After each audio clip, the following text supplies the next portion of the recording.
Hello, જાગૃત આવાસમાં તમારું સ્વાગત છે. મારું નામ છે ચિંતન અખાણી. જેટલા બી બેટા 12th પછી ડિગ્રી એન્જિનિયરિંગમાં એડમિશન લઈ રહ્યા છે એ લોકો માટે એક રેડ એલર્ટ છે જે હું તમને કહેવા જઈ રહ્યો છું. ધ્યાનથી સમજી લેજો. અને બેટા તમારે જો અમારી સાથે જોડાવવું હોય તો ડિસ્ક્રિપ્શન બોક્સમાં આપણે ટેલિગ્રામ ગ્રુપની લિંક મૂકી છે. વોટ્સએપ ગ્રુપ બંધ કરી રહ્યા છે બિકોઝ બ્લોક થઈ રહ્યા છે, રાઈટ. અને એમાં તમારા 4 વર્ષના કરિયરની બધી A to Z ઇન્ફોર્મેશન એક ટેલિગ્રામ લિંકમાં આવશે. તેમાં જોડાવાનું ભૂલતા નહીં. લિંક બેટા ડિસ્ક્રિપ્શન બોક્સમાં અવેલેબલ છે.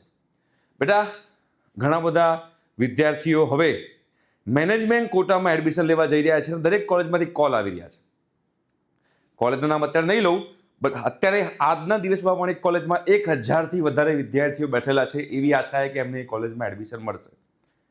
એડમિશન મળશે કે નહીં મળશે એ વસ્તુ તો બાજુમાં રહી, બટ એવું કહેવામાં આવી રહ્યું છે કોલેજની અંદર કે તમે હાલને હાલ ડિસિઝન લો કે તમારે આમાં એડમિશન લેવું છે કે નહીં અને ફીસ ભરી દો. અને જ્યારે પેરેન્ટ સામેથી એવો ક્વેશ્ચન પૂછે છે કે અત્યારે હું ફીસ ભરી દઉં અને મને બીજી કોઈ કોલેજમાં એડમિશન મળે તો હું આ ફીસ કેન્સલ કરાવું, તો આ સીટ હું કેન્સલ કરાવું તો મને પૈસા પાછા મળશે, તો એ તદ્દન ના પાડે છે કે ના, આ પૈસા તમને પાછા નહીં મળે. તો જ્યારે પણ તમને કોઈ કોલેજ એવું કહે કે તમે હાલ પૈસા ભરો છો એ તમને પાછા નહીં મળે, તો તમારે એક વસ્તુ એ કહેવાની છે કે ઓન પેપર લખીને આપો કે આ પૈસા અમે તમને પાછા નહીં આપીએ જો તમે તમારું એડમિશન કેન્સલ કરાવશો તો. પહેલી વસ્તુ. બીજી વસ્તુ, તમે એ કોલેજને એવું પણ કહો કે ક્યાં એવો સર્ક્યુલર છે, ક્યાં એવું છે કે તમે લોકો પૈસા ભરીને પાછા ના આપી શકો.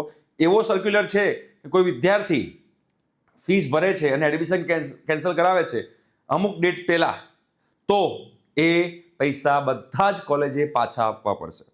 તમે જે પણ પ્રકારના પૈસા કોલેજમાં ભરી રહ્યા છો, તમે કેશ ભરી રહ્યા છો તો રિસિપ્ટ રાખજો. તમે બેંક ટ્રાન્સફર કરી રહ્યા છો તો પ્રૂફ તમારી પાસે હશે જ. તો તમે જો કદાચ કોઈ કોલેજમાં પૈસા ભરી રહ્યા છો અને ભવિષ્યમાં તમને બીજી કઈ કોલેજ મળે છે તો તમે લોકો એ પૈસા પાછા લઈ શકો છો. એના માટે એક પ્રોપર રિફંડની પ્રોસિજર હોય છે. તમારે સિમ્પલ શું કરવાનું છે, જ્યારે પણ તમારે કોઈ પર્ટિક્યુલર એક્સ કોલેજમાંથી તમારે એડમિશન કેન્સલ કરાવવું છે તો વધુમાં વધુ આપણે 31 જુલાઈ પહેલાં, આમ તો લેટ ડેટ છે પણ તો પણ હું તમને 31 જુલાઈ કહી રહ્યો છું, 31 જુલાઈ પહેલા તમારે લોકોએ 27 જુલાઈ પહેલા તમારે લોકોએ એ કોલેજને મેલ કરી દેવાનો કે આ મારું નામ છે, મેં આ બ્રાન્ચમાં એડમિશન લીધું હતું અને આ મારી બેંકનું સ્ટેટમેન્ટ છે, ટ્રાન્સફર રિસિપ્ટ છે. હવે હું આ કોલેજમાં આવવા માંગતો નથી, મને રિફંડ કરી દેવા માટે તમને વિનંતી છે. એક મેલ કરી દેવાનો, એક લેખિતમાં હાર્ડ કોપી લઈ અને હાર્ડ કોપી તમારે કોલેજમાં જમા કરાવવાની અને જેને જમા કરાવો છો એની સાઇન લેવાની અને એની કોપી તમારે તમારી પાસે રાખવાની.